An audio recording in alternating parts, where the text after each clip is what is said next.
اپنے سے اہل سے زیادہ اللہ کی قسم محبوب ہیں اللہ کے نبی صلی اللہ علیہ وسلم کے خاندان والے. صحیح بخاری میں مجھے زیادہ میں اپنے اہل و عیال سے زیادہ میں محبت کرتا ہوں اس سے نبی صلی اللہ علیہ وسلم کے اہل و عیال سے, نبی صلی اللہ علیہ وسلم کی آل سے, اہل بیت سے. لیکن یہ حدیث روک رہی ہے, اس لیے یہ فدق کا معاملہ اس ناراضگی میں نہیں آتا جو کہ ناحق ناراضگی ہے. کیونکہ اگر یہ اتنا ہی درست تھا, صرف آج تک بھی نا وہ باغ فدق آج تک کے بھی حکومت کے انڈر ہے, آج تک کی بات بھی مطلب جی. اور علی رضی اللہ عنہ تو بنے تھے نا خلیفہ جی, تو انہوں نے کیا کیا فدق کا, کیا انہوں نے فدق دے دیا تھا نہیں حسن حسین کو, کیونکہ فاطمہ کے پھر وارث وہی تھے نا, نہیں.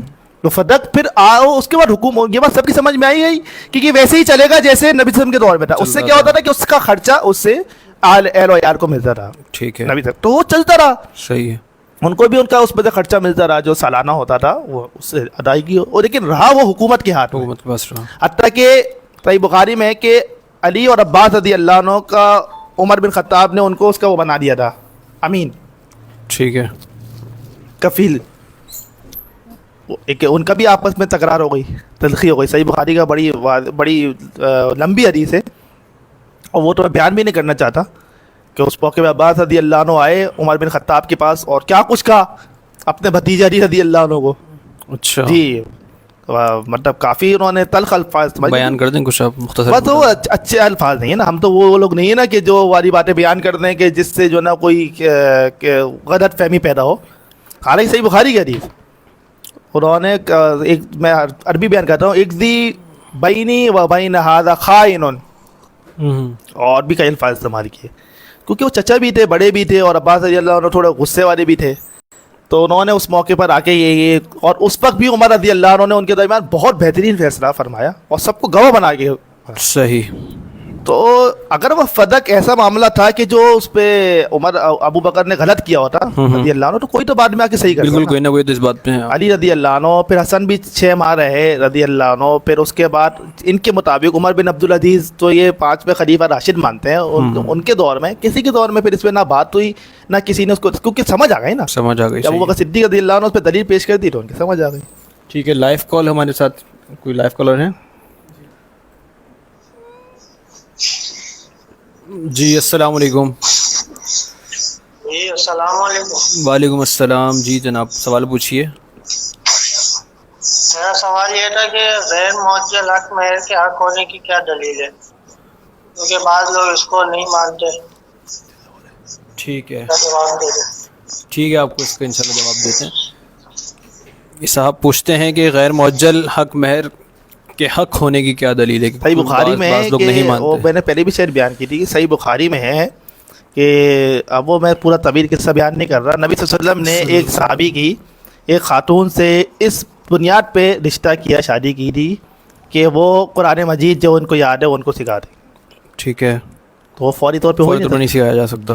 وہ چھوٹی تھی, یہی ایک مثال ملتی ہے. ٹوک میں اگر آپ کو مثال دوں تو وہ فی الحال تو یہی میرے ذہن میں مثال. صحیح بخاری کی حدیث. جی صحیح بخاری کی حدیث ہے. وہ بڑے غریب صحابی تھے, بیٹھے تھے. ایک بڑا, میں نے آپ کو شاید پہلے قصہ سنایا ہے یہ والا, کہ وہ آئے خاتونوں نے کہا میں نے اپنے آپ کو آپ کے لیے ہبہ کیا, آپ نے ان کو قبول نہیں کیا. تو ایک صحابی بیٹھے ہوئے تو انہوں نے کہا اللہ کے رسول میرے سے شادی کر دیں. تو آپ نے فرمایا کچھ ہے تمہارے پاس ان کو دینے کے؟ انہوں نے کہا بھائی یہی ایک تہبند ہے اور کچھ بھی نہیں ہے. آپ نے فرمایا میں اس کو آدھا دے دوں. اس نے کہا, آپ نے فرمایا آدھا دے دو کہ نہ تمہارے کسی کام کا رہے گا نہ ان کے کسی کام کا رہے.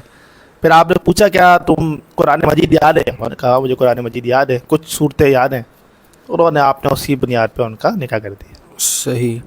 مطلب صرف قرآن مجید کی آیت کو لے کر ہم یہ بات کہتے ہیں کہ یہ جو ہے بعد میں ادا کیا جا سکتا ہے. جی جی جی, کیونکہ نقد رقم کے معاملات تو کچھ اور ہیں نا, وہ تو فوری طور پہ بھی ادا کر سکتے ہیں. جی جی, وہ فوری طور پہ بھی ادا کر سکتے ہیں. نہیں تو اس کو دلیل بنا کے یہ کہنا کہ ہم بعد میں دے سکتے ہیں غیر معجل ہے, تو اس پہ پریشانی کیا ہے؟ کیونکہ قرآن مجید کی آیت ہے نا یہ تو مطلب جب مہر ہے نا, مہر دیا جاتا ہے, مہر ہے نا, مہر تو مہر ہے چاہے وہ کسی بھی صورت میں ہو. آج اب آپ یہ کہیں بھائی وہ سونے کی صورت میں ہو سکتا ہے مہر, کچھ لوگ نقد کی صورت میں دیتے ہیں, کچھ سونے کی گولڈ کی اس پہ دیتے ہیں, آگے چل کے وہ جاتے ہیں چاندی کی مد میں بھی دیں گے. تو وہ تو یہ تو ظاہر سے وہ تو اصل چیز تو مہر ہے. اب جیسے آپ کے دور میں ایک صحابی نے بھاگ دیا پورا مہر. صحیح. تو الگ الگ اس کی شکلیں بدل سکتی ہیں نا. ٹھیک ہے. اچھا, یہ عادل احمد صاحب کے جو سوالات تھے, ایک تیسرا سوال ان کا ہے. تیسرا سوال ہے ان کا کہ حضرت عمر سارے رضی عادی صاحب اللہ کے ہو جائیں گے تو بیچارے لائف نے بعض پالیسیز، یہ تیسرا ہی سوال ہے بس آخری دن گئی، اس پر ذرا بتائیے گا کہ عمر رضی اللہ عنہ نے بعض پالیسیز مثلا طلاق ثلاثہ، نماز تراویح باجماعت میں تبدیلی کیوں کی، جبکہ ابوبکر صدیق رضی اللہ عنہ کے دور میں ایسا نہیں تھا؟ کیا یہ بدعت نہیں ہے؟ بدعت اس لیے نہیں ہے کیا کہتے ہیں نماز تراویح، وہ تو بدعت کسی صورت نہیں ہے، کیونکہ وہ تو اللہ کے نبی صلی اللہ علیہ وسلم سے ثابت ہے۔ میں نے پہلے بھی رمضانوں میں سیشن میں ہماری بات ہوئی تھی کہ سب سے پہلے قیام اللیل یعنی کہ رات کی رمضان کی نماز کس نے پڑھی ہے؟ اللہ کے نبی صلی اللہ علیہ وسلم نے۔ آپ کے ساتھ کس نے ادا کی ہے؟ صحابہ کرام نے۔ کیسے ادا ہوئی ہے؟ اسی طریقے سے جو جماعت کی صورت میں، پتہ ہے۔ ایک امام اور جماعت، ایک امام اور جماعت، 3 دن ہوئی ہے اور ایک امام اور جماعت کی صورت میں ہوئی۔ صحیح۔ تو بالکل اس کو تو آپ کہہ ہی نہیں سکتے کہ کوئی نیا کام کیا ہے، وہ تو بلکہ سنت والا کام کیا گیا ہے جو کہ عمر رضی اللہ عنہ نے کر کے دکھا دیا۔ ٹھیک ہے۔ رہی بات طلاق ثلاثہ کی، وہ ایک سیاق و سباق حالات کے مطابق تھا وہ فیصلہ، اور اس میں جب واضح ہوتا ہے کہ سزا کے طور پہ نافذ کیا گیا تھا تو اس کو بدعت کیسے؟ بدعت تو آپ نے بدعت کی پھر تعریف سمجھی نہیں نا۔ بدعت تو وہ کام ہوتا ہے کہ جو ثواب کی نیت سے دین اسلام میں کیا جائے، نیکی ثواب سمجھ کے کوئی کام کیا جائے۔ تو انہوں نے نیکی ثواب سمجھ کے نہیں ایک فیصلہ فرمایا تھا اپنی حکومت کے وقت میں، کہ جب لوگوں نے، اور وہ بھی اس وقت کہ جب دین کو مذاق بنایا گیا، دین کو مذاق بننے سے روکنے کے لیے عمر رضی اللہ تعالیٰ عنہ نے یہ کام کیا۔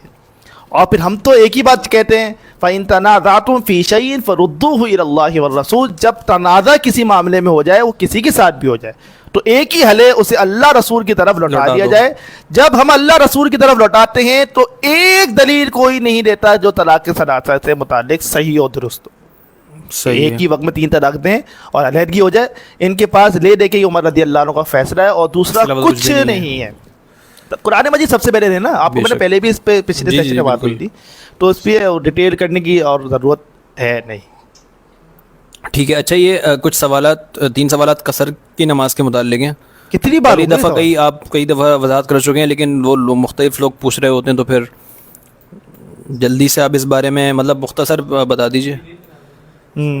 اس کو ایک جو نا وہ بنا دیں کلپ، تاکہ جو نا یہ بار بار سوال جی پوچھنا ابھی آپ وہ مختصر بتا دیں۔ آج کے دور میں کہتے ہیں کہ جو اس کا فاصلہ پوچھ رہے ہیں، کہ فاصلہ پوچھ رہے ہیں جی 3 عربی فرسخ، 3 عربی میل، جس میں تھوڑا سا اختلاف ہے۔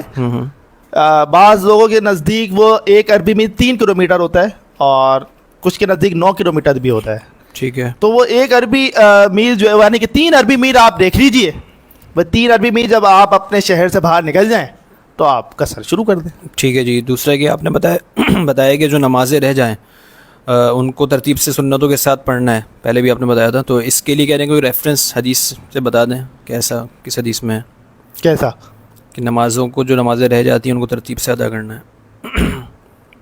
دیکھیے یہی طریقہ کار ہے اس کا، کیونکہ اب جو اگر آپ سمجھ رہے ہیں کہ کوئی صحابی نے ایسا کام کیا ہو تو وہ تو ایسا کام ہوتا ہی نہیں تھا نا، نماز چھوڑتی نہیں تھی کہ جو وہ 1 سال ساری نمازیں نکل گئی ہوں۔ مطلب لاجیکل بات یہ ہے کہ جب نماز پڑھیں گے لاجیکل بات یہی ہے اور بنتی بھی یہی ہے، تو اس کے برعکس کوئی چیز ہم لا بھی نہیں کوئی سکتے۔ تو ورنہ تو کوئی اور چیز اچھا اس کے شاید یہ پوچھا جا رہا ہے کہ سنتیں کیوں شامل کی ہے میں نے؟ نہیں، یہ نماز کی ترتیب پوچھ رہے ہیں۔ ترتیب تو وہی ہے نا۔ اب ایسا تو نہیں ہو سکتا نا کہ مغرب کے وقت میں آپ فجر مغرب آپ کی اثر مغرب عشاء نکلی ہوئی ہے اور آپ پھر عشاء پھر مغرب پھر اثر پڑھیں گے، سنتوں کا ظاہر سی بات ہے اثر مغرب عشاء ہی پڑھیں گے۔ سنتوں کے ساتھ جو ہے سنتوں کے ساتھ اگر کہہ رہے تو نماز کیونکہ نکل گئی نا، جب آپ کی نماز نکل گئی تو آپ نے پوری نماز پڑھنی ہے۔ وہ تو صرف ایک ہی طریقہ ہے، 2 ہی طریقے ہیں آپ کی زندگی میں کہ آپ جو ہے وہ سنتیں کے بغیر نماز پڑھ سکتے ہیں۔ ایک تو سفر میں ہو آپ تو اس میں تو سنتیں ہے ہی نہیں، اور ایک آپ جمع سوری کی ہو تو نبی صلی اللہ علیہ وسلم ثابت ہے۔ ٹھیک ہے جی۔ آصف زمان صاحب نے پوچھا کہ کتنا عرصہ سفر میں رہنے تک نماز قصر کرنی ہے، اور اگر کوئی سفر میں کہیں مقیم ہو جائے تب بھی قصر کرے گا؟ صحیح حدیث سے سوال میں جواب ہے بھائی، جب کہیں مقیم ہو جائے گا تو کیوں قصر کرے گا؟ مقیم ہو گیا پھر تو مقیم سے مراد شاید یہ کہ کئی کچھ دنوں کے لیے یہ کہنا چاہ رہے ہو تو نہیں۔ ہاں نبی صلی اللہ علیہ وسلم مکہ میں 17 دن رہے، مقیم رہے، یعنی کہ وہاں پہ ٹھہرے رہے، سفر نہیں کیا، تو آپ قصر کرتے رہے۔ اور باقی کتنے دن بھائی، یہ جب تک وہ سفر میں ہے تب تک وہ قصر کرے۔ اب وہ اس کے اوپر ہے وہ کب تک اپنے آپ کو سفر میں سمجھتا ہے۔ اب بعض لوگ، میں نے آپ کو اس پہ پہلے بھی ڈیٹیل میں کہا تھا، لوگ 5-5 سال جو ہے نا وہ اپنے آپ کو سفر میں رکھتے ہیں، یہ کوئی درست طریقہ نہیں ہے کہ جاب بھی لگ گئی ہے باہر ملک جا کے، معاملات بھی سیٹل ہو گئے ہیں، اچھا بعض لوگوں کے نزدیک ایک بات اچھا وہ جنس میں ایڈ کر دوں، لوگ یہ سمجھتے ہیں کہ جب تک فیملی آپ کے ساتھ نہیں آپ مسافر ہی رہتے. ایسا نہیں ہے بھائی. آپ اگر کسی جگہ جاب کرنے کے لیے چلے گئے، آپ کی نوکری لگ گئی، جاب لگ گئی، آپ کے معاملات سیٹل ہو گئے، تنخواہ لگ گئی، آپ کو 1 سال کا، مڈل ایسٹ میں تو یہ ہوتا ہے کہ آپ کو 1 سال کا جو ہے وہ پورا اقامہ مل گیا، یا آپ یورپ سائڈ پر ہیں تو وہاں تو آپ کو باقاعدہ پھر پاسپورٹ ہی مل جاتا ہے. تو اگر آپ کو یہ ساری چیزیں مل گئی تو آپ کس بات کے مسافر ہیں بھائی؟ فیملی کا اس سے کوئی لینا دینا نہیں ہے کہ آپ کی فیملی شفٹ ہوگی تبھی آپ مسافر سے آپ مقیم بنیں گے. آپ کی نیت کے اوپر ہے، اور وہ آپ ہی بہتر. میرے نزدیک تو یہ چیز کوئی درست نہیں ہے کہ کوئی 3 سال 5 سال 10 سال رہتا ہے باہر، نماز کے علاوہ سارے کام ان کے مکمل ہو رہا ہے نا. میں نے آپ کو پہلے بھی یہی بات سمجھائی تھی کہ بھائی رمضان کے روزے بھی نہیں ہے پھر اس میں تو رمضان کے روزے تو وہ پورے چل رہے ہیں، یا تو 10 سال کے روزے چھوڑو آپ پھر آگے رکھنا آپ ایک ساتھ، صرف نماز کے لیے کسر ہے، تو یہ چیز درست نہیں ہے. ٹھیک ہے جی. ایک اور سوال ہے کہ ایک انسان جب پیدا ہوتا ہے تو اس کو نہیں معلوم حق اور سچ کیا ہے، تو جس طرح ہماری پیدائش تو الحمدللہ مسلمین میں ہوئی ہے، تو اگر انسان فرقے والے ہیں، ان کی پیدائش فرقہ واریت میں ہو رہی ہے اور ان کو نہیں پتہ اصل چیز کیا ہے، اور انہوں نے اپنی طرف سے جو بہتر سمجھا وہ وہی مطلب اسی میں رہے، کہ جس طرح آج کا کہ کوئی بھی مولوی جو بتاتے ہیں اور اسی حالت میں، کیونکہ وہ بھی یہی چاہتے ہیں کہ وہ کل کو قیامت کے دن اللہ رب العالمین کے ہاں دوزخ سے بچ جائیں اور جنت میں چلے جائیں. بے شک وہ فرقے والے ہیں تو ان کو نہیں معلوم اصل چیز کیا ہے، حق کیا ہے. اسی حالت میں اگر ان کی موت ہو جاتی ہے تو کیا وہ جنت میں جائیں گے؟ مطلب یہ وہی لب لباب ان کا یہ ہے کہ حق پر جی بات یہ ہے کہ ہم کب کہتے ہیں کہ جس تک حق نہیں پہنچا اس کی پکڑ ہوگی؟ کوئی بھی نہیں کہتا یہ بات. جس تک قرآن مجید ہی مثال، یہ تو چلے یہاں کی بات ہونے، کوئی ایتھوپیا میں کوئی دور کسی دراز افریقہ کے کسی گاؤں میں رہتا ہے اور اس کو یہی نہیں بتایا گیا کہ کوئی قرآن مجید کوئی کتاب ہے یا یہ اللہ کے رسول صلی اللہ علیہ وسلم لے کر آئے ہیں، تو جس تک جو چیز پہنچی ہی نہیں ہے اس کو کون پکڑے گا؟ آپ سے سوال تبھی ہوگا جو آپ سے بھی سوال اسی چیز کا ہوگا کہ جس کا آپ کو علم دیا گیا. تو وہ الست بربکم والی جو اللہ تعالیٰ نے سے جب روحوں نے عہد لیا تھا تو وہ معاملہ اس میں نہیں آئے گا؟ وہ آپ کو یاد ہے؟ وہ مطلب یاد ہے آپ کو وہ عہد؟ یہی ہے نا کہ جب زمین پر جاؤ گے تو وہ عہد یاد نہیں جانا. وہ عہد آپ کی یادداشت میں تو نہیں ہے نا؟ نہیں، وہ بتایا گیا. کس نے بتایا؟ قرآن حدیث نے. نہیں ملا نا ان کو قرآن مجید. جس شخص کو قرآن مجید نہیں ملا تو وہ عہد کی یاد دہانی کیسے ہوگی اس کو؟ جس کو قرآن مجید ملا ہی نہیں ہے اس کو آپ کو اور مجھے کیسے پتہ چلا؟ کیونکہ ہم نے قرآن مجید کی آیت پڑھ لی کہ الست بربکم. لیکن جس نے آیت پڑھی ہی نہیں بیچارے نے تو وہ تو معذور عند اللہ ہے. اور ایسے شخص کا فیصلہ ہمیں اللہ پہ. فطرت بھی تو کوئی چیز ہوتی ہے نا، اچھائی برائی کی سمجھ بھی کوئی چیز ہے. وہ علیحدہ بات ہے، وہ ایک علیحدہ بات ہے. ابھی بات ہو رہی ہے کہ اس کی کہ جو ایک شخص ہے کہ جس کے پاس اس چیز کا علم ہی نہیں آیا ہے، جس کے پاس علم نہیں آیا ہے اور وہ اپنے علم اور بساط کے مطابق کسی چیز پر عمل کرتا رہا ہے تو وہ اللہ تعالیٰ کے پاس اپنا عذر پیش کر سکتا ہے. جو بات آپ کہہ رہے ہیں نا کہ جو فطرت آپ کو یہ سکھاتی ہے کہ سچ اور جھوٹ کیا ہے، اخلاق اور بد اخلاقی کیا ہے، اطاعت نافرمانی کیا ہے، ناپ تول میں کمی اور پورا تول کے دینا یہ کیا ہے، یہ فطرت بتاتی ہے. یہ ایک ایسے اخلاقی معاملات ہے کہ جس کے لیے کوئی آپ کو دیگر کتابیں یا کوئی چیز پڑھنے کی ضرورت نہیں. یہ آپ کی فطرت آپ کو بتائے گی ظلم کیا ہے. ایک آدمی کسی کو اپنے غلام کو پکڑ کے مار رہا ہے، فطرت بتائے گی کہ یہ ظلم کر رہا ہے، یہ ظالم ہے جو اس کا آقا ہے. یہ چیز ہے. بات جب اسلام کی یا یہ جو دیگر باتیں آپ انہوں نے رکھی ہیں تو اس میں آ جائے تو اس کے لیے علم کا ہونا بہت ضروری ہے. اللہ تعالیٰ آپ سے اسی چیز کے بارے میں پوچھے گا جس کا اللہ تعالیٰ نے آپ کو علم دیا ہے. اللہ تعالیٰ نے آپ کو فطرت دی ہے، اس کے بارے میں سوال وہ ضرور کرے گا. لیکن جس شخص کو علم نہیں پہنچا ہے، دلیل ہی نہیں آئی اس کے پاس، تو وہ اللہ کے پاس عذر پیش کر سکتا ہے. پھر اللہ جانے وہ بندہ جانے، ہم کیا کہہ سکتے ہیں؟ فیصلہ دینا ہمارا کام نہیں ہے نا. ٹھیک ہے. ایک آڈیو تھی تو اس میں یہ سوال پوچھا گیا تھا کہ فرض نماز کے اندر جو ہم سجدہ کرتے ہیں، سجدے میں جو دعا پڑھتے ہیں، اس دعا کا کوئی ثبوت کہ ہم اس کو 3 مرتبہ پڑھیں یا اس کی تعداد کا کوئی ثبوت یا دلیل ہو؟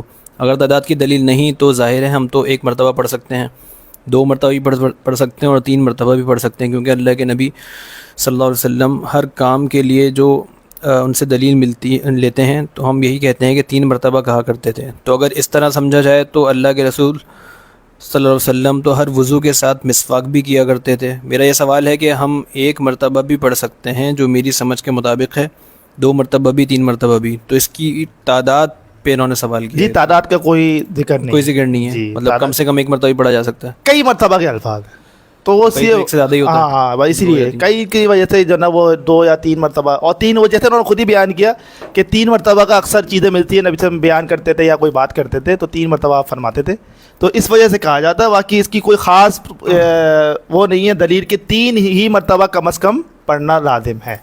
ٹھیک ہے جی، محمد حسام الدین کراچی سے ہیں، انہوں نے پوچھا ہے کہ کیا خاص طور پر فرض نماز کے بعد ہاتھ اٹھا کر دعا کرنا سنت سے ثابت ہے؟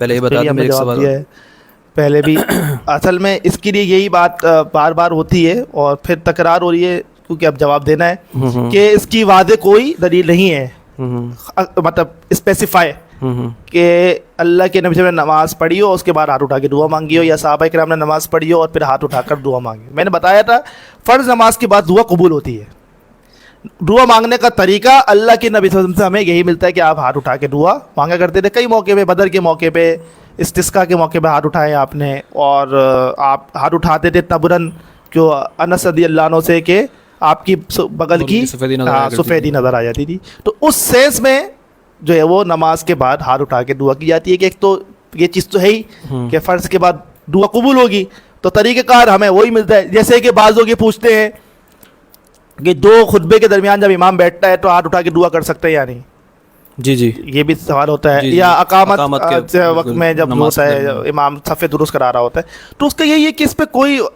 اگر آپ اس پہ جائیں گے کہ بھائی کیا نبی صلی اللہ علیہ وسلم نے ایسا کیا یا صحابہ کرام نے، تو آپ کو شاید دلیل نہ ملے، لیکن طریقہ کار جب ایک موجود ہے، اگر کوئی شخص 2 خطبے کے درمیان دل میں دعا یعنی اپنی زبان سے دعا کر رہا ہے ہاتھ اٹھائے بغیر، تو وہ بھی دعا کر رہا ہے، قبول ہوگی انشاءاللہ۔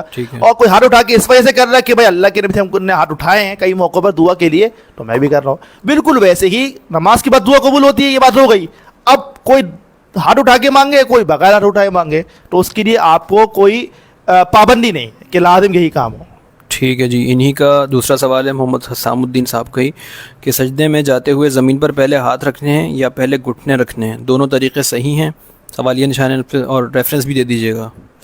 اس کی بڑی وضاحت کے ساتھ ایک کلپ میں نے ریکارڈنگ کی ہوئی ہے آڈیو میں، تو اگر وہ بھی مل جائے تو اچھا ہو جائے، کیونکہ اس پہ سارے ریفرنس اور وضاحت کے ساتھ چیزیں بیان ہیں، باقی صلاۃ المسلمین میں بھی اس میں پورا ایک چیپٹر موجود ہے۔ ٹھیک ہے، ان شارٹ نبی صلی اللہ علیہ وسلم کے متعلق جو احادیث میں ملتی ہے نا کہ وہ اونٹ کی طرح نہ جائے نا، وہ جی جی، تقریباً ضعیف ہے تاری ٹھیک ہے، سندن، اور سجدے میں جاتے ہوئے پوچھ رہے ہیں اٹھتے ہوئے پوچھ رہے ہیں؟ جاتے ہوئے، ہاں، تو جاتے ہوئے وہ جو ہے نا وہ گھٹنے بھی رکھ سکتے ہیں، ہاتھ بھی بیٹھے رکھ سکتے ہیں، کیونکہ دونوں طرح کے عمل مل جاتے ہیں اس میں۔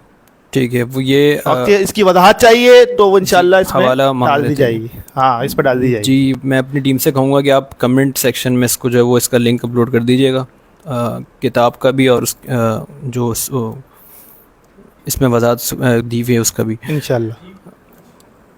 عادل احمد صاحب کے ایک دو اور سوالات بھی ہیں، اور انہوں نے پوچھا ہے کہ عمر فاروق رضی اللہ عنہ نے فاطمہ رضی اللہ عنہ کے اوپر دروازہ گرایا تھا؟ یہ بھی ایک بہت ایسی بات ہے کہ جو بہت عام رہتی ہے لوگوں میں۔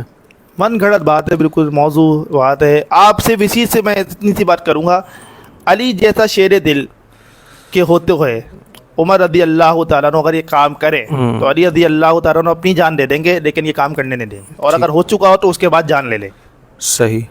علی رضی اللہ عنہ کا تو یہ ملتا ہے کہ شہادت عمر پہ جب دفن کیا گیا حجرہ عائشہ میں نبی صلی اللہ علیہ وسلم کے پہلو میں، تو علی رضی اللہ عنہ کے الفاظ ہیں صحیح بخاری میں، اور روایت کرنے والے بھی اہل بیت کے ابن عباس رضی اللہ عنہما ہیں کہ علی کہہ رہے ہیں ان کے کندھے پہ ہاتھ رکھا، عمر تم نے اپنے بعد کوئی ایسا شخص نے چھوڑا کہ جس کو دیکھ کر ہم عمل کرنے کی جستجو کریں۔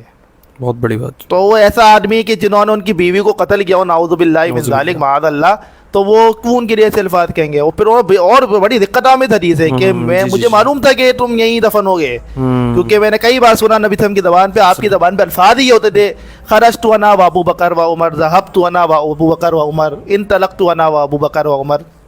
تو مجھے یقین تھا کہ اس کے بعد بھی یہ ہوگا۔ تو پھر ان کی بیٹی ام کلثوم کا نکاح ہو جانا عمر رضی اللہ عنہ سے، صحیح۔ صحیح بخاری میں یہ بھی، مطلب کوئی دور دراز کی حدیث نہیں ہے۔ تو ایسا کیسے ہو سکتا ہے کہ جس شخص نے یہ کام کیا ان کے لیے الیاذ باللہ، تو وہ اس طرح کا ان کے ساتھ معاملات بھی ہوں، بیٹیاں بھی دی جا رہی ہوں، ان کے الفاظ بھی استعمال ہوں، وہ جتنی کی روایتیں مطلب بالکل بے دلیل ہے، بے دلیل، جھوٹی تاریخی روایت موضوع من گھڑت. اور افسوس کی بات یہ رافضی جو کرتے ہی ہیں, ہمارے کچھ لبادہ اوڑے انہوں نے بھی یہ والی باتیں بیان کی, تو جس کی وجہ سے وہ آج تک چلی آ رہی. ٹھیک ہے. دوسرا پوچھ رہے ہیں کہ عمر فاروق رضی اللہ عنہ نے معاویہ رضی اللہ عنہ کو اپنے آخری خطبے میں اللہ کا دشمن اور کافر کہا تھا. جی میں سنا. معاویہ رضی اللہ عنہ یہ پوچھ رہے ہیں, ان کا دوسرا سوال ہے کہ عمر فاروق رضی اللہ عنہ نے حضرت معاویہ رضی اللہ عنہ کو اپنے آخری خطبے میں اللہ کا دشمن اور کافر کہا تھا.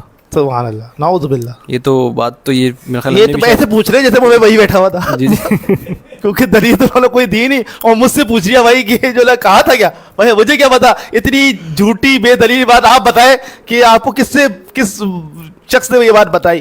کیونکہ مجھے تو یہ پتا ہے کہ معاویہ رضی اللہ عنہ, عمر رضی اللہ عنہ کی خلافت کے آخری دن تک امیر شام تھے.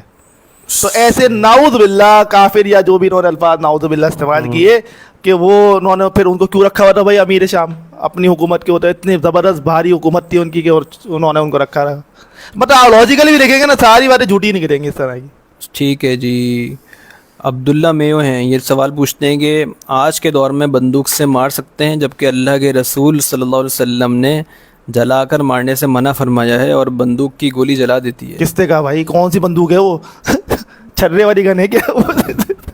ایک پانی والی, سوری پانی والی گن تو دیکھیے میں نے بچوں کی, سے پانی نکلتا ہے. ایسی کوئی گن میں نے اب تک نہیں دیکھی جس میں آگ نکل کے جاتی ہو. جی یہ ان کی غلط فہمی ہے. نہیں کیا جلتی ہے بھائی, جو گولی لگتی ہے گولی سے مرتا ہے نا, جو اس پہ بلٹ ہوتی ہے تو اس میں اسی سے. بوم نہیں ہے, بلٹ ہے یہ, وہ بوم پہ لے گا شاید یہ. اچھا بوم میں بھی آگ تھوڑی ہوتی ہے. نہیں وہ کہیں پھٹتا ہے تو پھر آگ لگ جاتی ہے. پہاڑ میں جو آگ لگتی ہے بھائی, بوم تو پھٹتا ہے, جو بلاسٹ ہوتا ہے اس میں آگ تھوڑی ہوتی ہے اس وقت. ہاں بلٹ میں بارود ہوتی ہے, بارود. بالکل. پتہ نہیں کون سی گن ہے, ہمیں بھی لا کے دکھائیں. چلیں اس کو تو. اچھا دوسرا یہ ہے, فاطمہ حسن نے پوچھا ہے کہ علی رضی اللہ عنہ کی شجاعت کا کوئی واقعہ سنا دیں اور حضرت خالد بن ولی رضی اللہ عنہ کا بھی. تو اگر ان کو ان سوال اس واقعے کے متعلق اگر ہم آخر میں کر لیں گے, اگر طویل ہے تو, ورنہ مختصر ہے تو آپ بتا دیں پھر, کیونکہ سوالات اور بھی مزید ہیں کافی سارے. سوالات پہلے لے لیتے ہیں میرے خیال سے. جی آپ یاد یہ کر لیں گے یہ انشاءاللہ آخر میں. ٹھیک ہے. خضرہ ریاض نے پوچھا ہے اذان کے وقت خواتین دوپٹہ لیتی ہیں, تو یہ کسی حدیث میں مینشن ہے کہ دوپٹہ لینا ضروری ہے اذان کے وقت؟ خواتین کو ہر وقت دوپٹہ لینا چاہیے. ہر وقت سب دوپٹہ کو چاہیے اگر وہ باہر ہے. نہیں اگر گھر میں ہے تو, گھر میں تو ظاہر ہے محرم کے آگے تو ان کو ضرورت نہیں ہے. نہیں گھر میں اور اذان ہو جاتی ہے. نہیں نہیں ایسا کوئی وہ نہیں. احترام میں رکھ رہے تو اچھی بات ہے, کسی موقع پہ دوپٹہ یوز ہوا ہمارا. ٹھیک ہے جی صحیح. اچھا فاطمہ حسن کا ایک اور سوال بھی ہے کہ سورہ نساء آیت نمبر 75 کے مطابق جو مظلوموں کی مدد کرنے کا کہا گیا ہے معصوم بچوں اور خواتین کا, تو ایران میں مظلوم بچوں اور خواتین کو مارا جا رہا ہے, تو آپ لوگ ان کی مدد کیوں نہیں کرتے؟ آپ نکلے, ہم پیچھے آ رہے ہیں انشاءاللہ. نہیں یہ تو جواب نہیں ہوا نا. آپ ان کو ان کے سوال کا جواب تو دیں. دیکھیے اس پہ پہلے بھی ہم نے بات کی تھی, یہ کام اسٹیٹ کا ہے, حکومت کا ہے. ہمارا کام بھی اس وقت ہوگا جب ہمارے پاس طاقت ہوگی. اب آپ کیسے, میں اور آپ نکل جائیں, میں اور عبد المجید نکل جاتے ہیں کل ایران جانے کے لیے, کوئی حکمت عملی ہو, کچھ نظر آئے کہ کچھ کر رہے ہیں. یہ کس کا کام ہے؟ حکام کا کام ہے نا. میرا عام, اگر دیکھیے میں بتا دوں اب آپ کو, میں سیریس نوٹ پہ بات کرتے ہیں. جب کبھی بھی ہر آدمی اپنے طور پہ جہاد شروع کر دیتا ہے تو پھر اس کا وہی معاملہ ہوتا ہے جو ہماری کل عدم تنظیموں کا معاملہ ہوا ہے.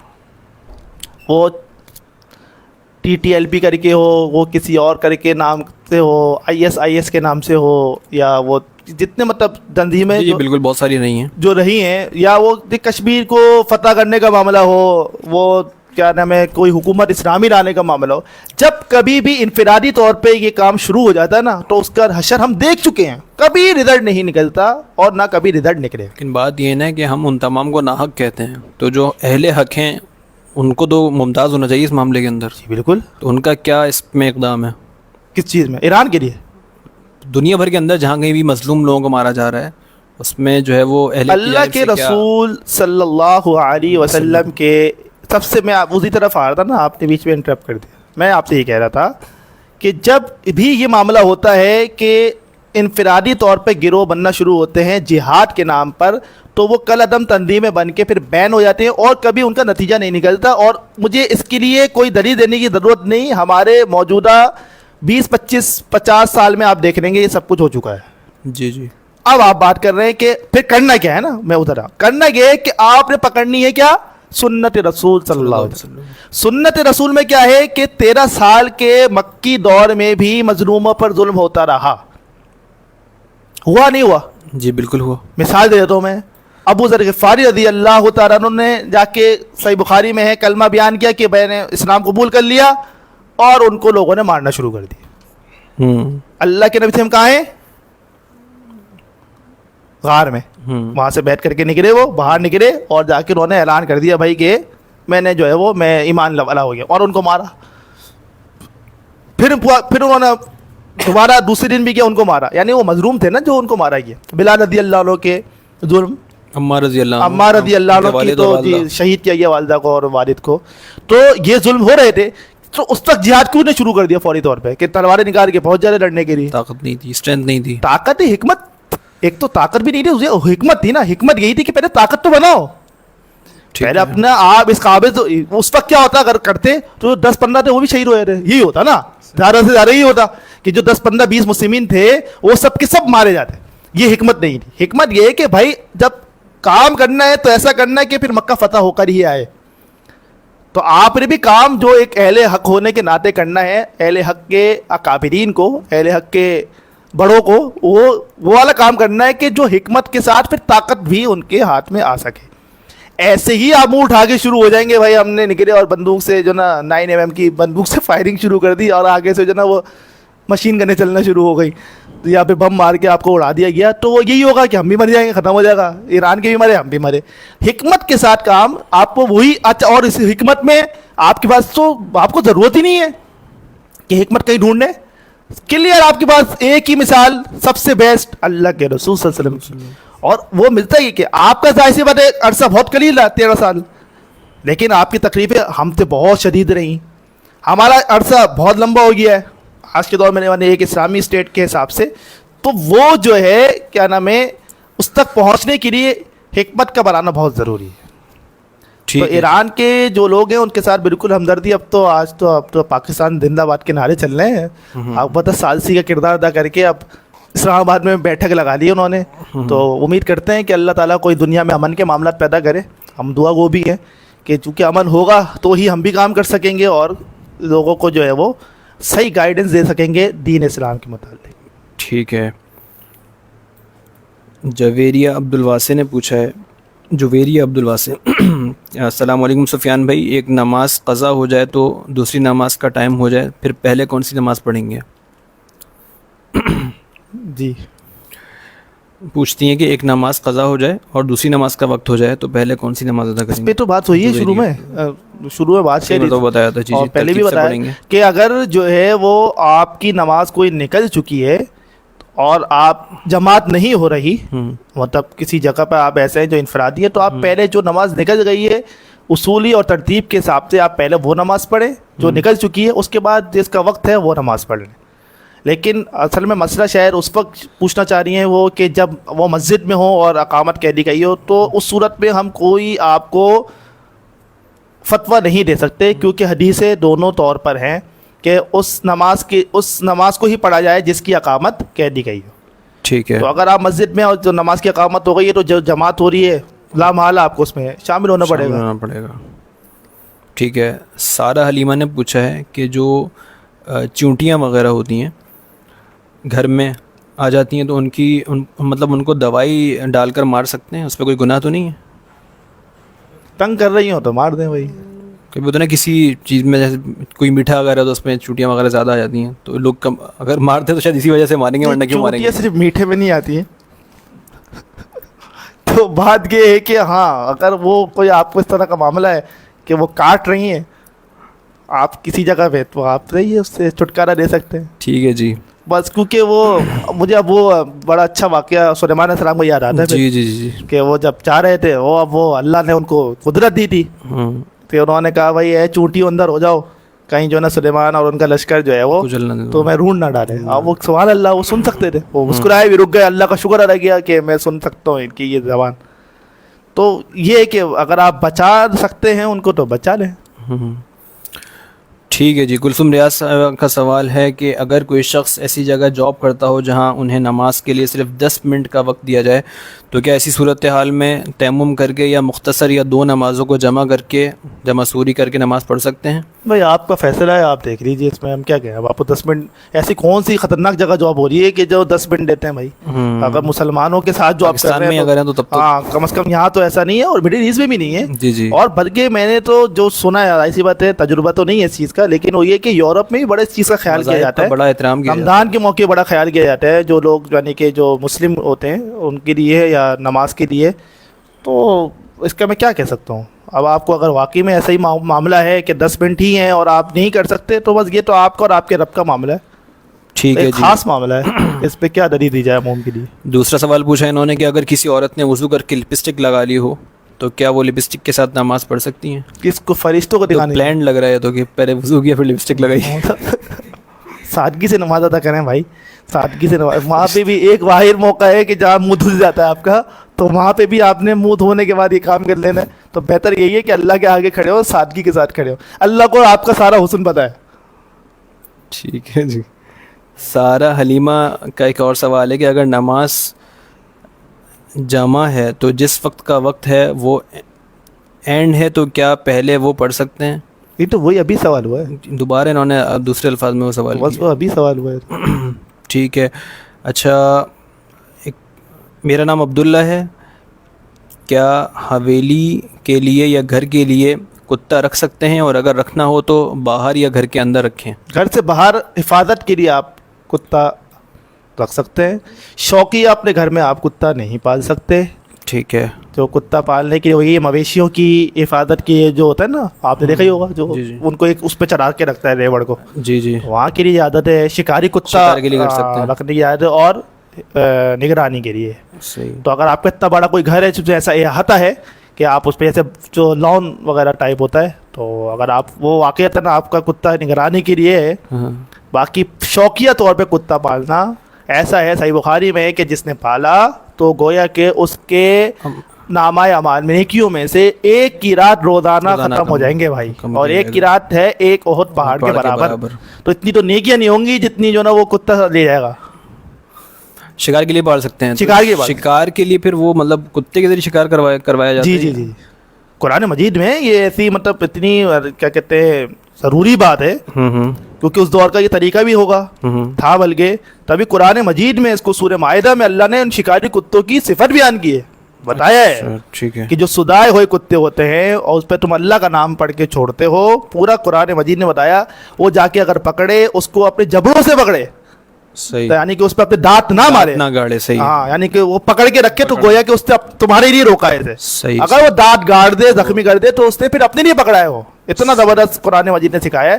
اور پھر بتایا کہ جب اس کو پکڑ لو, یعنی وہ کتا کیا کرتا ہے, وہ والا جو یہ تو ہمارے یہ کتے تھوڑی ہیں, جی جی, جو وہ کتے ہوتے ہیں وہ ٹرین کتے ہوتے ہیں, وہ بڑے خطرناک کتے ہوتے ہیں. تو وہ ہرن کو یا شکار کو جس کو پکڑتے ہیں, وہ اپنے جو نا وہ جبڑوں سے اس کو اس میں دانت نہیں گاڑتے, جو ان کے نوکیلے دانت ہوتے ہیں نا, اس کو نہیں گاڑتے, وہ اس کو جبڑوں سے پکڑ کے روک کے رکھتے ہیں, یعنی کہ اس کو پابند رکھتے ہیں. آپ پہنچتے یا شکاری پہنچتے ہیں, وہ اس کو پھر بسم اللہ کر کے ذبح کر دیتا ہے.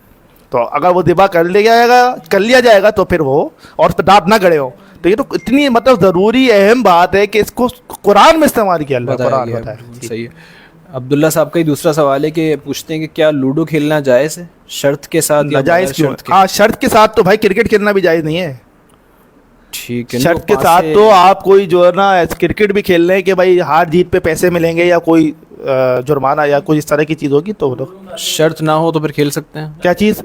لوڈو کے متعلق وہ ہے نا پاسے والا, وہ پاسے والا جو پاسا اس پہ شرطی ہوتی ہے, یعنی نمبر یہ گرے گا تو اس نمبر کی بنیاد پر یہ ہوگا, یعنی کہ کوئی پیسوں کا لین دین یا جو بھی اس پہ جوا لگایا جائے. تو آج بھی یہ چیز استعمال ہوتی ہے, جو ڈائس ہے جی جی, وہ کیسینوز میں یوز کیے جاتے ہیں. اسی چیز کے تحت وہ چیز بنا ہے کہ جس سے آپ کی قسمت کا فیصلہ ہو رہا. صحیح.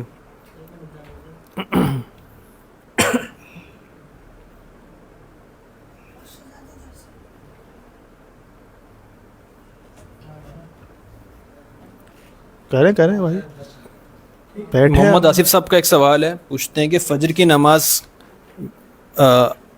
غلاس میں پڑھنی چاہیے یا غلس میں پڑھنی چاہیے یا اسفار میں؟ غلس اور اسفار. دیکھیے اس پہ بات یہ ہے کہ یہ ایک بڑا پرانا تنازع ہے جو ہمارے یہاں رائج ہے. احناف جو ہے وہ اسفار میں پڑھنے کے قائل ہیں اور جو غیر مقلدین ہیں وہ غلس میں پڑھنے کے قائل ہیں. جو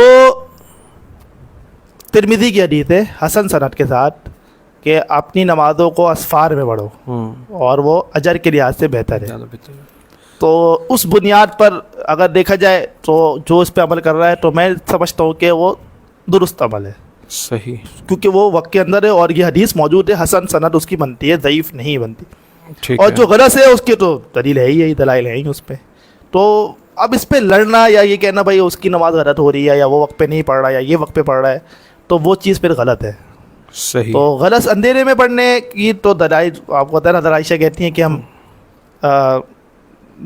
فجر پڑھتے تھے خواتین اور ہم آ جاتے تھے اور پہچان نہیں پاتے تھے نا, مسلم مرد ہمیں پہچان بھی نہیں پاتے, یعنی کہ اتنے اندھیرے میں نماز ہو جاتی تھی. ٹھیک ہے. تو اسفار کا تو میں نے آپ کو بتایا یہ والی جو حدیث ہے وہ موجود ہے جو ترمذی کی ہے. تو اس پہ دونوں عمل جائز. تو تطبیق اس میں یہی نکالی ہے کہ وہ عمل بات کا ہو. کون سا؟ اسفار والا. دیکھیے غلط کا عمل پہلے کا ہے, پھر تو اگر مطلب اسی طرح تو پرانا وقت میں ہوتا تھا نا, تو اور اسفار والا حکم جو ہے وہ بات کا ہی کرایا جائے گا. یہی اسی طرح جو ہے وہ نتیجہ نکال سکتے ہیں. جی. ٹھیک ہے جی.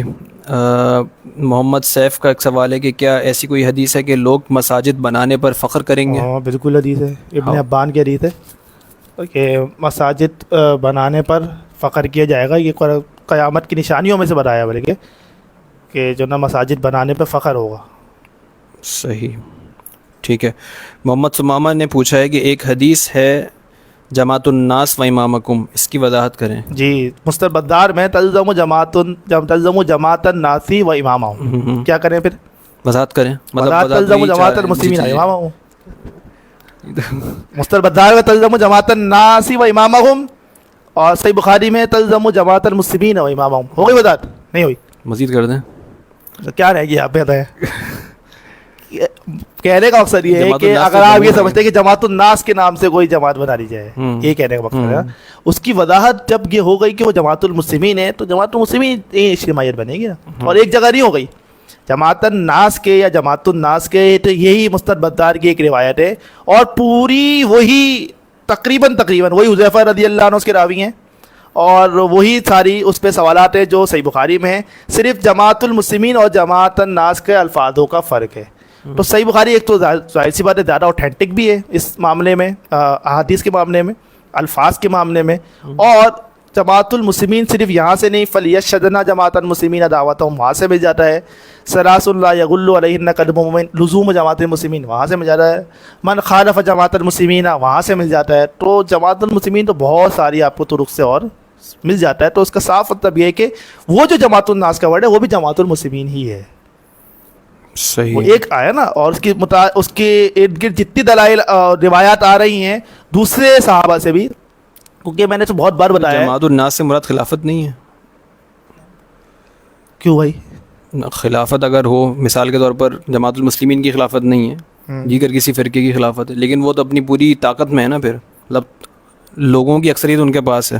اس کا تعلق نہیں نا. تو یہ تو وہ بات ہو گئی کہ اگر کسی مطلب ناحق باطل کے ہاتھ میں حکومت آ گئی تو اس سے بھی چمڑی ہو پھر تو اس سے تو یہ تری نکل پڑے گی نا.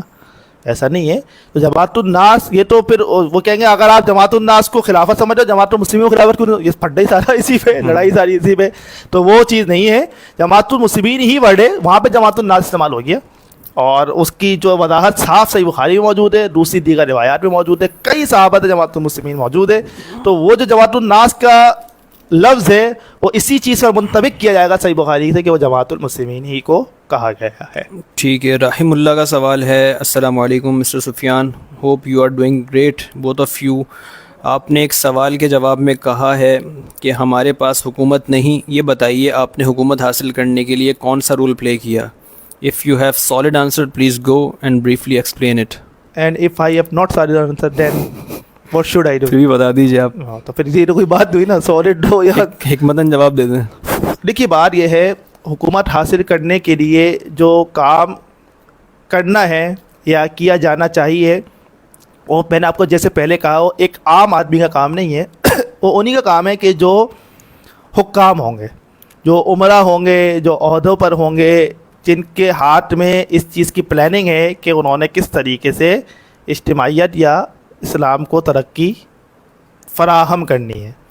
اگر آپ اس سے ایک جماعت المسلمین کے رکن کی حیثیت سے پوچھنا چاہتے ہیں کہ یہ کام ہم نے کیسے کیا یا کرنا چاہتے ہیں تو اس کی بالکل اسٹریٹجی موجود ہے, اور اس کی سب سے بہترین اور بنیادی اسٹریٹجی یہی ہے کہ قرآن مجید کی اس آیت پر عمل کیا جائے اور کروایا جائے کہ وَاعْتَصِمُوا بِحَبْلِ اللَّهِ جَمِيعًا وَلَا تَفَرَّقُوا, کہ ہم سب مل کر ایک اجتماعیت بن جائیں اور تفرقے بازی نہ کریں.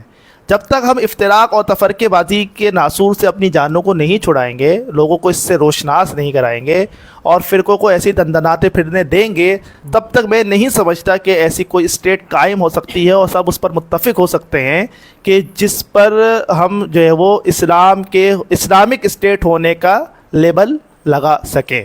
کیونکہ اگر آپ دیکھیں گے دنیا میں ایک چیز ہوئی ہیں اور وہ پھر ناکام ہوئی ہیں, بلکہ ابھی تو افغانستان میں بھی کہنے کو خلافت موجود ہے جبکہ وہ ایک اسلامک اسٹیٹ نہیں ہے. کہنے کو تو ایران بھی ایک اسلامک اسٹیٹ ہے کہنے کو, اور وغیرہ اس پر جو ہے باقاعدہ یعنی کہ شریعت نافذ ہے ان کے حوالے, ان کی جو شریعت ہے. تو اس طرح سے اگر ہم سمجھتے ہیں کہ اسٹیٹ آ جائے گی تو ایسے تو اسٹیٹ کبھی بھی نہیں آئے گی. جماعت المسلمین کی جو اس میں دعوت یا اسٹریٹجی ہے وہ ایک تو بہتر وہی کر سکتے ہیں یا بتا سکتے ہیں یا عمل کروا سکتے ہیں کہ جو عہدوں پر موجود ہوں, جو حکام ہوں. لیکن ایک رکن جماعت کی حیثیت سے اور آپ کے سوال کے جواب کی حیثیت سے میں یہی سمجھتا ہوں کہ ہمارا کام یہی ہے کہ ہم لوگوں کو حق بات کی طرف راغب کریں, لوگوں کو حق بات بتائیں. اب تو مجھے بڑا بہتر ماحول اور معاملہ نظر آتا ہے خاص طور پر میری نوجوان نسل میں, یوتھ میں, کیا وہ ریفرنس مانگتے ہیں. جی جی بالکل, ریفرنس سے سوال کرتے ہیں, کسی کی بات پہ آنکھیں بند کر کے عمل نہیں کر لیتے.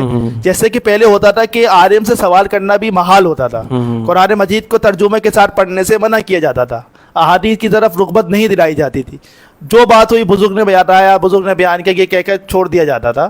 تو اب وہ چیزیں آہستہ آہستہ آہستہ آہستہ ختم ہو رہی ہیں, کم ہو رہی ہیں. دلائل کے ساتھ بات کرنے کی کوشش کی جاتی ہے, یا جو نہیں کرتا تو اس کو جو نا وہ سی آف کر کے لوگ جو ہے وہ دوسری طرف جاتے ہیں کہ جو دلائل سے بتا رہے ہوں, جو ریفرنس کے ساتھ بتا رہے ہوں. تو یہ کام تو جماعت المسلمین نے شروع کیا ہی ہے, اور یہ بھی ایک جہاد ہے. دور حاضر میں آپ جانتے ہی ہیں کہ جب جماعت المسلمین کا نام آتا ہے تو کیسے تانے اور طنز کیے جاتے ہیں فرقوں کی طرف سے. کوئی خارجی کہتا ہے, کوئی قادیانی بھی کہہ دیتا ہے, اور کوئی جو نا وہ مطلب تکفیر کا الزام لگاتا ہے, کوئی مطلب ناسی بھی کہہ دیتے ہیں لوگ تو کہنے والے. تو یہ بھی ایک جہاد ہے کہ آپ ان میں رہ کر انہی کے ساتھ اچھے معاملات میں تبلیغ کر رہے ہیں. تو ابھی آپ ایسے ہی سمجھیے جماعت المسلمین اسی دور میں جیسے اللہ کے نبی صلی اللہ علیہ وسلم مکی دور میں تھے. تو جب تک آپ کے پاس ایک طاقت اور غلبہ نہیں آ جاتا تو اس وقت تک تو آپ کو اسی حکمت کے ساتھ کام کرنا ہوگا. ٹھیک ہے جی. نہیں بالکل بھی ظاہری بات ہے. وہ مثال تو وہیں سے لیں گے. ہم نے یہ کہا ہی نہیں ہے کہ ہمارا ایمان یا ان کے ایمان جو ہے وہ ایک جیسا ہو گیا ہے. میں نے یہ مثال اسی دی کہ ہمیں تو ہر جگہ, ہر موقع پر, ہر قدم پر مثال اللہ کے نبی صلی اللہ علیہ وسلم. تو اللہ کے نبی صلی اللہ علیہ وسلم نے ڈائریکٹ حکومت نہیں لے لی. بتانے کا مقصد یہ ہے صحابہ کرام نے پہلے ظلم سہے, یہ اور بات ہے ہم پہ وہ ظلم نہیں ڈھائے گئے نا. اور ان پہ اتنے ظلم ہوئے تبھی 13 سال کی قلیل عرصے میں پھر کام ہو گیا نا.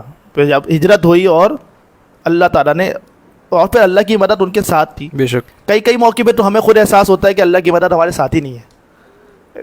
یہ چیز مطلب ظاہری بات ہے, شاید وہ ایمان نہیں ہے, وہ معاملہ نہیں ہے کہ اللہ تعالیٰ اپنی مدد کو کھینچ لیتا ہے. اللہ نے فرمایا ہے نا کہ ان تنصر اللہ ینصر.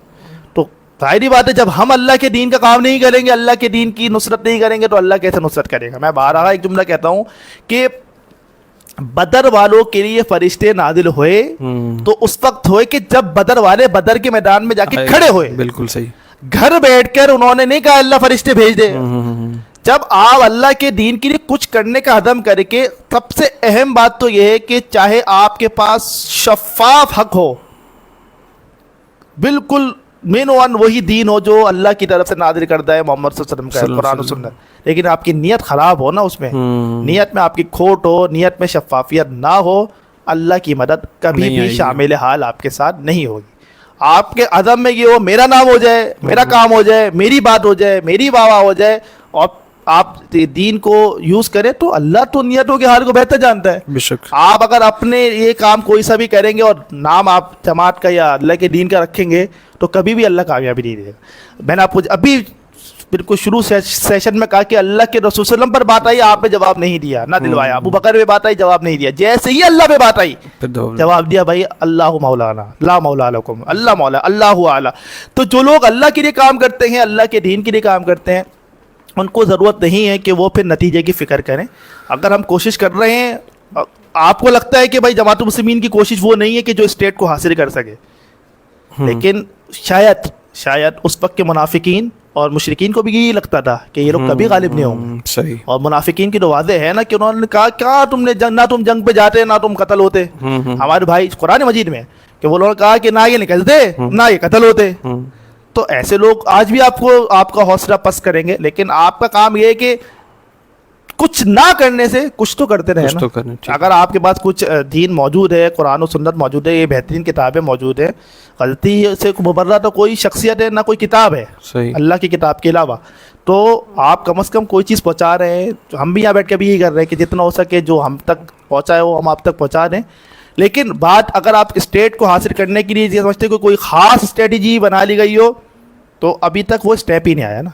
ٹھیک ہے۔ نبی صلی اللہ علیہ وسلم نے پہلے آپ کی کوئی بات لمبی ہو رہی ہے، کیونکہ اللہ کے نبی صلی اللہ علیہ وسلم نے پہلے مدینہ کے مسلمین کو اپنی طرف راغب کیا، انہوں نے اسلام قبول کیا، ایک ماحول بنایا نا، بالکل ٹھیک ہے۔ پھر یہاں کے لوگوں کو وہاں پہ بھیجنا شروع کیا۔ اچھا، اس سے پہلے حبشہ بھیجا، صحیح ہے، ایک ہجرت وہ بھی ہوئی آپ کے علم میں ہوگی۔ بالکل بالکل۔ پھر ان لوگوں کو بھی مدینہ سے ملوایا، مدینہ والوں سے، یہاں سے بھی لوگ گئے، اور سب سے آخر میں آپ گئے ایک لیڈر کی حیثیت سے، یہاں دشمنوں کے گڑھ میں موجود رہے، اور پھر آپ گئے۔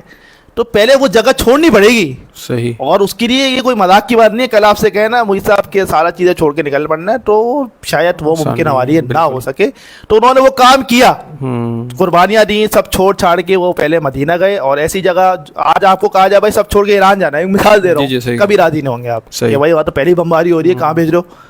تو مدینہ کا معاملہ بمباری نہیں تھی، وہ وبائی تھا، وبائی علاقہ تھا، ٹھیک ہے۔ تو لیکن وہاں وہ گئے، اللہ کے حکم پر گئے، پھر اللہ نے طاقت دی، اور پھر آپ کو پتا پوری ایک داستان ہے۔ تو یہ کہنا بڑا آسان ہے کہ اسٹیٹ حاصل کرنا ہے، عزم تو یہ ہونا چاہیے کہ ہمارا طرز حکومت کیا، خلافت علی منہاج النبوہ، تو لیکن اس کو حاصل کرنے کی واقعی اسٹریٹجی ہونی چاہیے، اور وہ اسٹریٹجی ایسی ہونی چاہیے کہ جو سنت کے مطابق ہو۔ بالکل ٹھیک ہے۔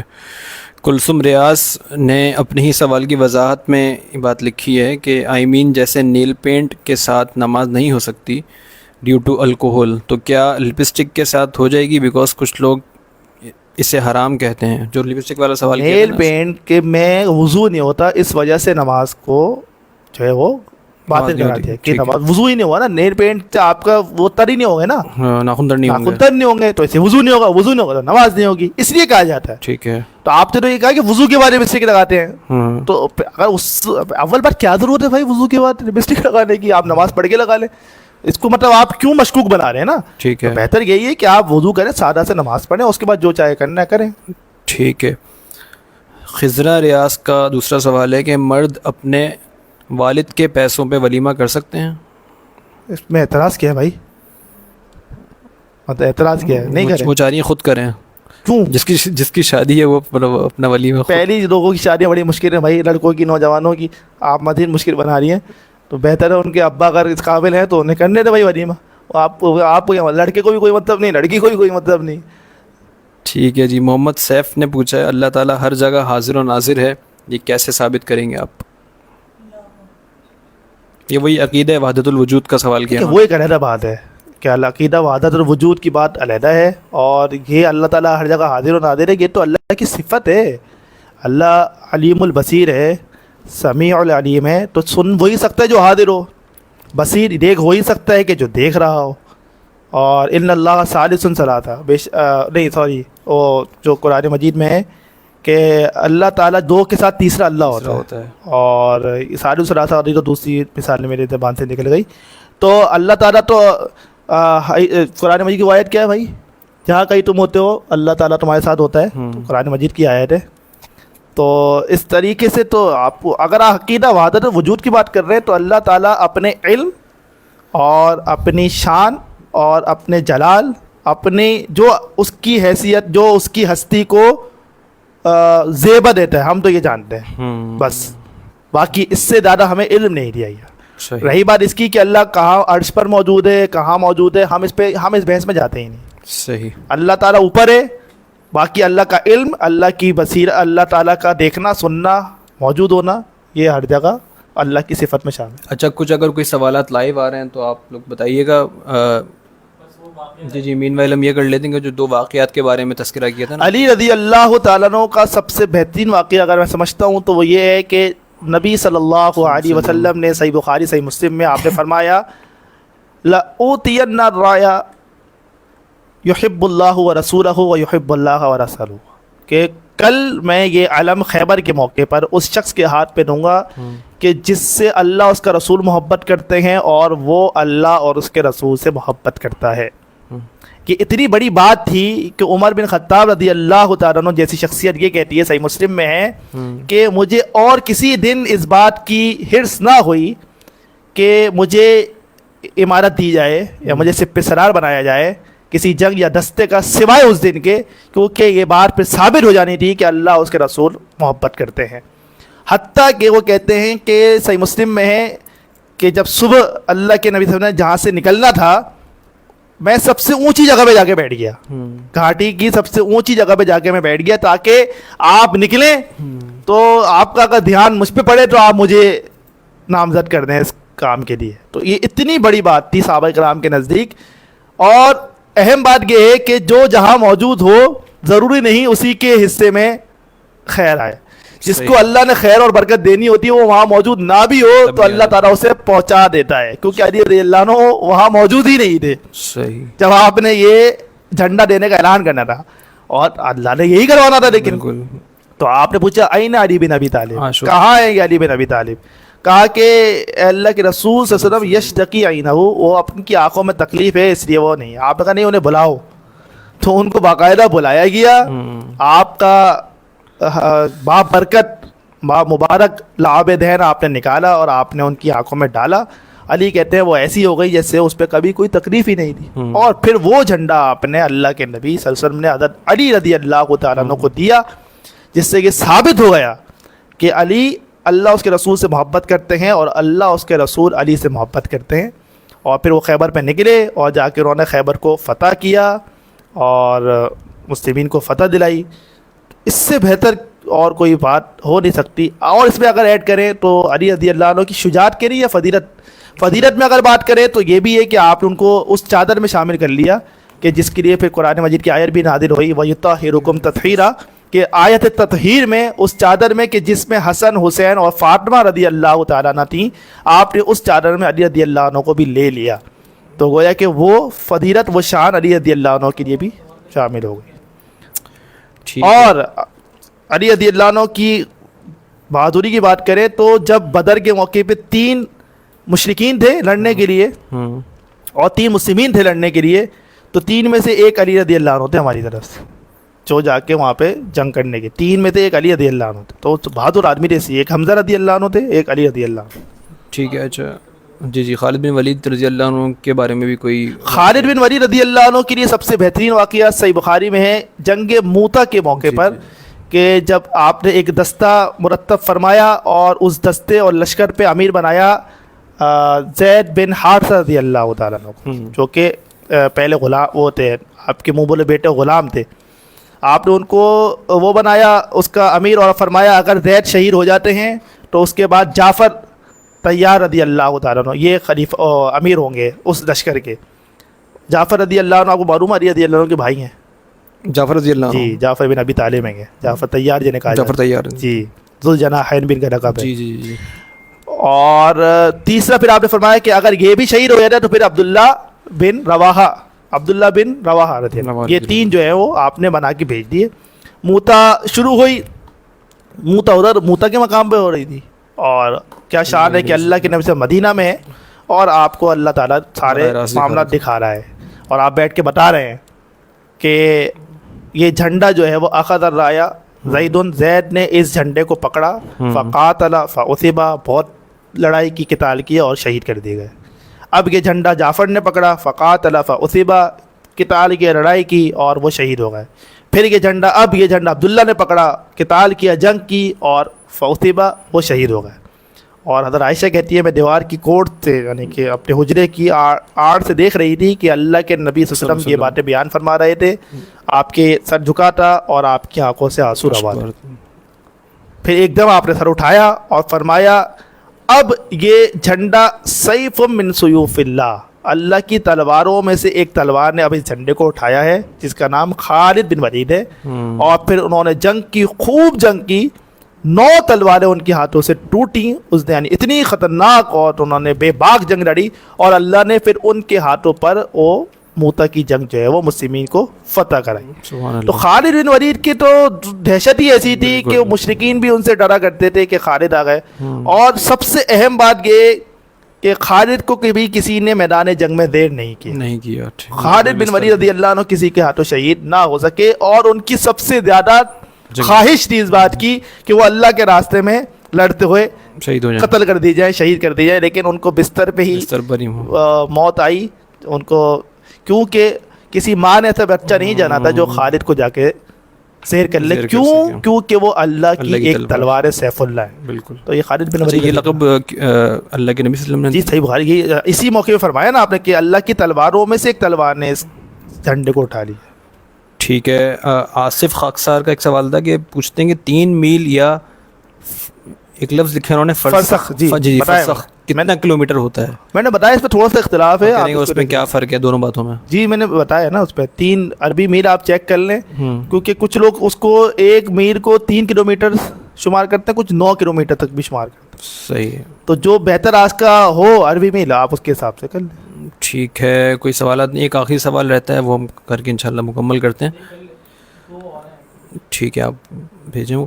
اچھا یہ ایک سوال ہے کہ حمزہ خان ہے کراچی سے، اورنگی ٹاؤن سے، پوچھتے ہیں کہ پانی بیچنا جو منرل واٹر وغیرہ آج کل لوگ بیچ رہے ہوتے ہیں کیا ٹھیک ہے؟ کچھ لوگ اسے جائز کہتے ہیں، جائز نہیں سمجھتے. حوالہ دیتے ہیں کہ ترمذی کی کوئی حدیث ہے، حدیث نمبر 1271 کا، نبی صلی اللہ علیہ وسلم نے پانی بیچنے سے منع فرمایا. یہ بالکل حدیث موجود ہے. ٹھیک ہے. لیکن اصل میں وہ پانی کہ جو ان کو بغیر کسی محنت کے مل رہا ہو، کسی کو بھی اس کے زمین سے اس کے کنویں میں آ رہا ہے، یا آج کا جیسے آپ کی لائن میں آ جاتا ہے، تو وہ پانی بیچنا تو بالکل قطعاً منع فرمایا نبی صلی اللہ علیہ وسلم نے. آج کے دور میں وہ جو RO والا ہی کہہ رہے ہو، یقینی طور پہ RO کا تو معاملہ ایسا ہے کہ ایک پورا پلانٹ لگتا ہے، اس پہ پوری انویسٹمنٹ ہوتی ہے نا، وہ ایسے نہیں ہوتی، اور وہ کھارے پانی کو میٹھا کرتے ہیں. ظاہری بات ہے اب وہ جو ان کا سب کا یہی میرے خیال سے پوائنٹ آف ویو ہوگا کہ ہم پانی تھوڑی بیچنے کی رقم لے رہے ہیں، ہماری رقم لینے کا مقصد جو ہے وہ تو کھارے کو میٹھا کرنا اور پورا پلانٹ لگانا، اس پہ جو پورا پروسیس ہوتا ہے اس کے بعد ہم رقم دیتے ہیں. تو وہ اگر اسی زمرے میں ہے تو وہ پھر تو ناجائز نہیں ہو سکتا، کیونکہ وہ پانی کی قیمت نہیں لے رہے.